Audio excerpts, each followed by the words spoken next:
Do you want to find solutions on how to make decisions faster, how to solve problems with your teams, or define a clear strategy that resonates with your staff and customers? There is a workshop for that. Hello there, I'm Nati Ravez, founder of La Workshopeuse. I'm a collaboration consultant and workshop facilitator, member of an amazing workshopper community. In this podcast, I meet them to get the best advice on facilitation, and I let leaders and managers speak to understand the challenges they are facing. Welcome to the show. Check. Are you ready? I'm ready. Let's do this. Okay. How can you refine your value proposition as a freelance facilitator to attract future clients? And how can you clearly communicate the problems you solve, the purpose, outcomes, and benefits of your workshops? This is one of the challenges many freelance facilitators face when setting up their own business. Of course, being a highly skilled facilitator means that you are able to design and deliver a wide range of workshop types across industry. But if your communication about what you can offer is too broad, you leave it up to potential clients to find out by themselves how you can help them. They get lost, lose interest, and the result is that you don't get any order. We had many of these conversations with Jörg Winterhoff when we met and worked together for a few weeks in Bali. Jörg was facing the same challenges, namely finding a specific value proposition to address a clear customer segment. Passionate about AI technology and its impact on companies and recognizing that there is a real need in the market, he decided to become an expert, certified as an AI design sprint facilitator, and refined his offering. Jörg is not only a fellow workshopper, but we also share our digital nomad journey as he has been traveling the world with his family for almost a year. So travel with us to Bali, where we recorded this episode face-to-face in a beautiful natural setting. Let's go! Hi, Jörg. Hi, Nati. I'm so happy to have you here with me on the podcast. And actually, it's quite unbelievable. We are sitting in the garden of my homestay in the north of Bali. And 3 months ago, we didn't know each other.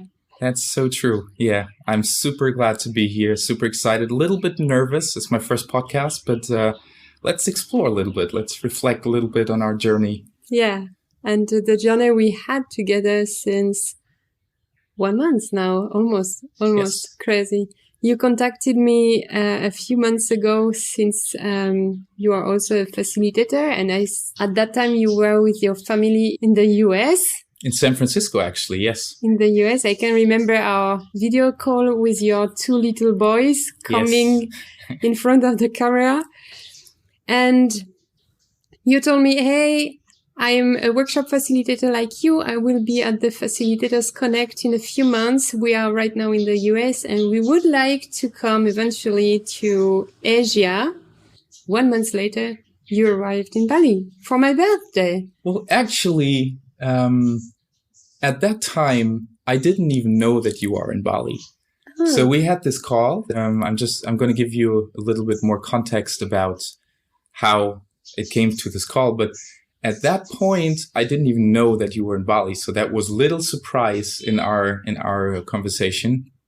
But yeah, let me give you a little bit more context. We are very fortunate, me and my family right now, to be able to travel our beautiful planet. We started out last year in August, so we are on the road for almost 1 year now.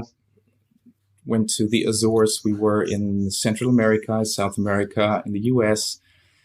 Short stopover in Sydney, now in Bali. And we just planned to go to Sri Lanka after this. So that's a really, really cool adventure that we are right now on with my wife and my 2 kids. And it was, as I said, quite a big surprise that you were also in Bali, because one challenge that you have when you are on the road a lot of people see the nice pictures and the beautiful places and sometimes the beaches, the palm trees, the coconuts. But what they don't usually see is that that's always also linked with challenges. For example, one of the biggest challenges that we actually have is that we are quite isolated. We are in the little bubble of our family, my wife, my kids. I love them, but that can be sometimes quite challenging because you have no room to exchange thoughts or just talk to some other person spontaneously.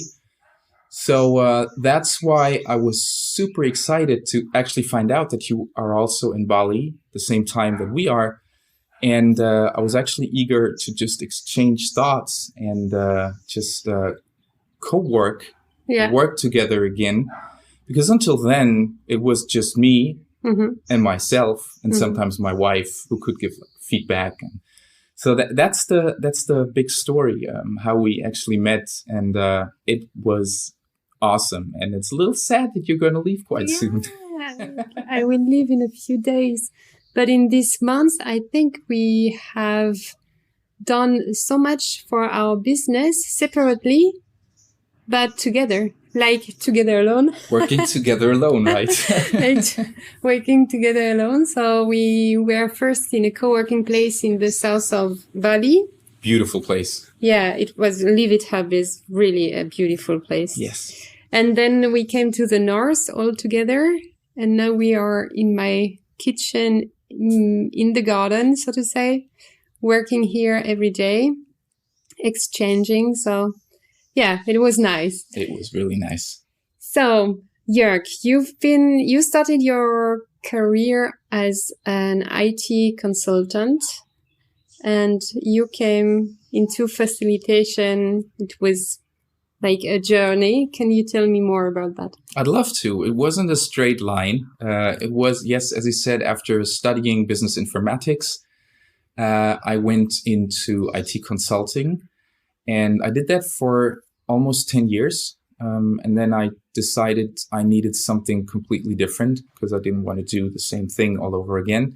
And I transitioned into the space of innovation. And for 3 years, I was able to build a completely new innovation unit in a German Mittelstand company, like a German traditional established company, which was incredible. It was such a great job.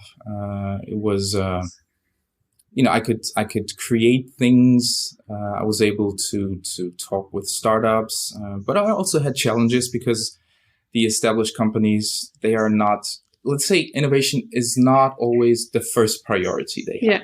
Yeah. But nevertheless, it was beautiful. It was great. But during that time, I was trying to find ways to validate ideas faster, validate business models faster. And I think I have that in common with a lot of people that you have on your podcast. I think AJ and Smart and their whole advertising machine found me basically. Yeah. So I did learn about the design sprint that they are offering, and I just dove into that. I just thought that's an awesome way to innovate, to come up with new ideas, to validate that, to be faster. And I learned it. I took their course, and I was sold. I was sold immediately. And whenever we took the decision to do this journey that we are on, I quit my job for that. Sabine, my wife, she quit her job for that. She's an architect. So the plan was I have that skills, that facilitation skills that I learned, and that's how I founded Sprjnt Studio in September last year. And the plan was to go all in and do freelance work as a facilitator. That's how I actually found my way into that niche, let's say. Yeah. So how did you find actually this specialty? A lot of facilitators who like their methods and the way of working with facilitation want actually to start their own business and be self-employed. And the big question is always, okay, how can I find my niche? what kind of facilitator do I want to be? What kind of customer do I want to serve? And I know that this is also a journey to do this. How did your journey go? Well, to explain that, I need to be quite open and probably be also quite vulnerable, because when I started out, I thought this whole design sprints and the workshopping way of doing things creates so much value for companies that I thought it's a no-brainer. You know, I just do some slides and I contact my network and I explain what I do and what I'm able to do for them. And I really thought that it's that simple, that the people are coming and that they say, awesome, we've been waiting just for you and just for this concept. Yeah. Let's go. Let's do it. Reality, for the last 10 months, I was not able to sell one workshop. Yeah. That's reality. Yeah. And it took me a while to find out why that is. My first hypothesis was, in Germany, the last couple of months were quite difficult with energy crisis and inflation. And, I thought, these companies that I'm targeting, they don't have innovation as their top priority. So they kind of put that back and do it some other time. But the truth, and that took me again some time to find out, the truth is that I just was not able to clearly communicate what I'm actually offering, what value I'm offering, and what problem am I solving with my workshops. Yeah.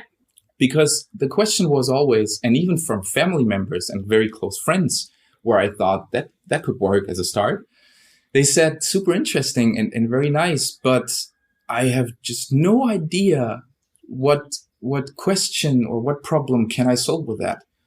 And I said, as an answer to that, well, don't worry. It can be strategic. It can be products. It can be anything, basically. Yeah, yeah. And that's the big problem. So that's the really big problem. I was super naive and I didn't think about positioning a lot. I didn't think about marketing and sales a lot. I thought it's a no-brainer and it's going by itself. Yeah. But that was actually not reality. Yeah. So what I found was I talked to a lot of people and talked also to you about that. Yeah. Talked to some other people to get some guidance and some ideas. What's the problem? And I also talked to a guy, his name is Michael Brandt. Mm-hmm. He's working in Denmark. Company is called 33A. And they came up with this super cool method. They adjusted the traditional design sprint and made an AI design sprint out of that. And my first thought was, brilliant. I did like an experience session and kind of learned about how this works. And I thought, this is really brilliant. We're going to probably go into that a little bit more after this. But what I found was I could use that as like an entrance to customers, because AI right now is just, it's hyped. It's hot. It's hot. Yeah. Yeah. Everybody wants to do AI. So I thought that's an opener to possible customers. And then I can sell my other workshop programs. Yeah. So that was basically the idea, how I found the AI design sprint and that was my journey, how I actually found this. If you're a workshop facilitator and you're struggling to find your own value proposition, the type of workshop you really want to offer, the one that exactly meets the needs of the customers you'd like to work with, or if you want to refine your offering and make it more clear and attractive to your customers, book a free call with me so we can discuss how I can be a sparring partner in one-to-one sessions to guide you towards your ideal offer. All the contact information in the show notes. And as you say, this topic is really, really relevant since companies are sometimes completely overwhelmed with this. And there are some barriers because they just don't know how to start with AI. But this is a new technology, an innovative way of working that will take place if we want it or not. Absolutely. And actually it's about showing them what is AI, for what is it good, and how can you use it so that your team collaboration, your process, everything is then better if you use it correctly. So how did you start with this? How you did this training with 33A, but how do you help these companies, and what is the concept of your product? Yeah, it's quite awesome what's happening. I just started basically 2 weeks ago, kind of go out and make it public that I'm doing that, and prepared some things. But the reactions that I got in these 2 weeks are far more than what I had the last 10 months. Yeah. And in a positive way. So what I'm actually doing, and let me say it differently. I talked to quite a lot of innovative business leaders and decision makers in established companies. And what they kept telling me was, we are very intrigued by AI. We want to do that. Everybody does it. So there's this little FOMO, this little fear of missing out, which is also good for me, of course. Yeah. But what they are saying is, we want to do that, but first of all, we have no idea where to start. And the second thing is, AI seems to be super complex, and because it's always approached in a very technical and in a very data-driven way. So the question that a lot of companies start with is, what data do we have right now? What quality is this data? And how can we use that data to do something with AI? And honestly, I think that is not the best way to approach it, because you are immediately limiting yourself to find very good, meaningful, and successful AI solutions, because you're just looking at the data that you have. Yeah. So what this concept now is actually doing, it's taking out of the equation this whole tech talk, this whole data-driven, tech-driven thing, and it's working with a concept called AI card matching. So what 33A did, they kind of broke down this whole term AI into different categories, and the different categories into use cases. So what I'm actually able to do now is, I can go to a customer and a team that has no AI or no tech knowledge at all, but we can still come up with quite great solutions, AI solutions, for their specific and unique context, because we are talking about the categories and the use cases. Yeah. And after that, we are thinking about what data do we need, and what else is necessary. And that's the brilliant thing about it. That's the brilliant thing about the AI design sprint. You don't start with the technology, you start with use cases, and you kind of match that to the specific company. Yeah, so you are looking in the company, what are the process which could be identified to work with AI?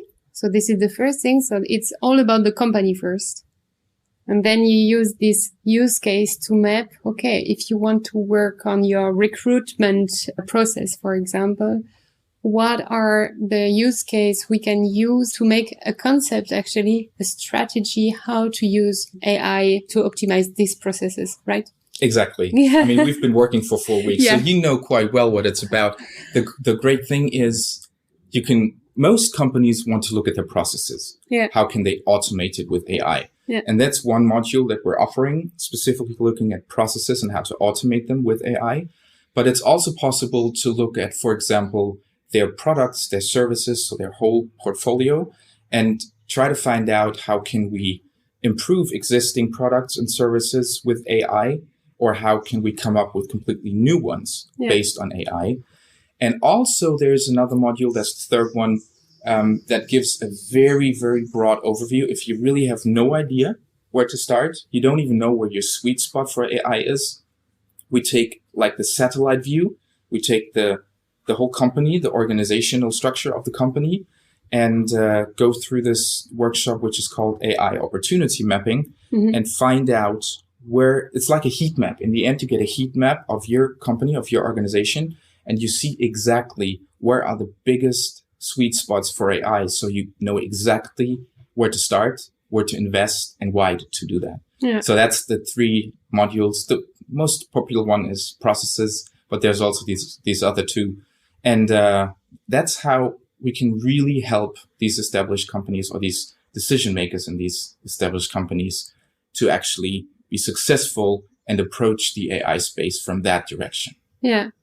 Yeah, I've been working for the last 4 weeks with you, and so I got a lot of information, and I'm very, very interested in this topic because, of course, if you are optimizing processes, you are optimizing people work. And since my own topic is team collaboration, I want also in the future to use all this kind of systematic or step-by-step guide to see also how can we improve team collaboration. Yes. Hi, I'm Katrien Schepers from Facilitators Connect, and I have something for you. If you are an entrepreneur in the field of facilitation, keep your ears wide open. There is an event that you should not miss if you want to scale up your business and leverage your skills. It's called Facilitators Connect, and it is a retreat which will take place from the 11th until the 15th of September in the Netherlands. 5 intense days with top speakers who will hold exclusive workshops where you will get the most out of your own positioning, but also your sales and marketing strategy, with speakers such as Ahmad Munawar, Axel Van Quali, and well-known Brittany Bowring. Grab your coupon in the show notes to get a special discount. Sign up super quick on facilitatorsconnect.com and join 40 facilitators from all over the world for 5 intense days for your business, for your network with like-minded people, but most of all, for yourself. See you soon. Nice. And we are going to the Facilitators Connect in September. Oh, yes. So I'm leaving in 3 days Bali, but we will see each other again in September in the Netherlands. Yeah. And why are you going there? Why I'm going? Well, first of all, I'm super excited. It's quite simple. At the time where I decided that I wanted to go to that retreat was before I actually jumped into the AI design sprint. Yeah. And it was the time when I started to realize it's not about any crisis in Germany. It's about me. It's about how do I successfully position the company, my business, my brand? How do I sell it? How to market it? And I think I saw Katrien in my LinkedIn feed the first time. Then I listened to the podcast that you did with Katrien and Michiel, the 2 organizers, to learn more about it. And I was sold immediately because it was exactly what my problem is. The whole positioning, marketing, and sales thing, and the branding thing. So, of course, it is not cheap. Let's be honest about that. It's not cheap, but for me, it was very clear. It's an investment. It's not money it's not consumption. It's an investment. And I'm very sure, that in the end, I'm going to get back more than this investment that I've done. So very excited to meet all these cool people. I've met some other people who are also going, and I'm super excited also to meet Michiel and Katrien in person and not just in 2D on a computer screen. So can't wait. Yeah. Can't wait. And I'm sure that, no, I'm not sure. I know because I was on another facilitation retreat last summer. I know that we learn a lot. We laugh a lot. But this is also the start of something after the retreat. Katrien, Michiel, and me, we learned each other at this retreat from last year, and with other people who were here and who will be here, who are skilled facilitator. There were some collaboration, co-facilitation, like you and me. I mean, 2 months ago, we didn't know each other. Now we know each other. We, of course, think about working together in the future. And this is also a very big thing that you learn other people, you will match with other people. with friendship. You will match with other people with collaboration. So this is actually a big booster for yourself as a person, yourself as a facilitator, and for your business, of course. I've never done anything like that before, so it's my first event like this. So, but from what I hear, from what I see, it's going to be value packed. There's really cool speakers where I think I can learn quite nice things.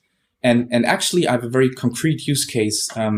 I've been contacted by quite a few other facilitators who also are intrigued by this AI workshop kind of thing. And I also think it would be a good thing for other facilitators to find their niche, to find like a specific customer problem that they can solve, and kind of get out of this very broad, I'm offering workshops, to I'm offering a very specific workshop. So I'm already start to think about also training it to other facilitators, and kind of take that use case to the retreats and kind of learn and discuss with other participants how this could be done in terms of positioning and sales and marketing. So that's my personal use case that I'm taking there to see what's going to happen then. So we will see us in September. Thank you so much for the time we had our little co-working bubble. And thank you for being here as my guest on the podcast. Thank you very much, Nati, for the opportunity. It was easy. It was my first podcast, but it was just like a nice conversation. Thank you very much. And good luck to you, and see you in September. See you in September. Bye-bye. Bye-bye. I hope you enjoyed this episode and learned something valuable. If you'd like to get in touch with Jörg, don't hesitate to send him a message via LinkedIn. If you're interested in one of his workshops, check out his website, all information in the show notes. And if you'd like to meet him in person, we invite you to join us at the Facilitators Connect retreat in the Netherlands in September. You will find a discount coupon in the show notes, which will give you €200 off your ticket if you register and sign up on facilitatorsconnect.com. Next week, I welcome an incredible woman, Patricia Pielachek, founder of WeCoco, a community-focused platform that connects disruptors, action takers, and game changers to drive innovation. We'll be talking about WeCoco, of course, and her preparation for the fantastic TED Talk she gave earlier this year, as well as the challenges facing leaders and teams in the companies she works with. So stay tuned, and until then, I wish you health, success, and a lot of happiness. Au revoir!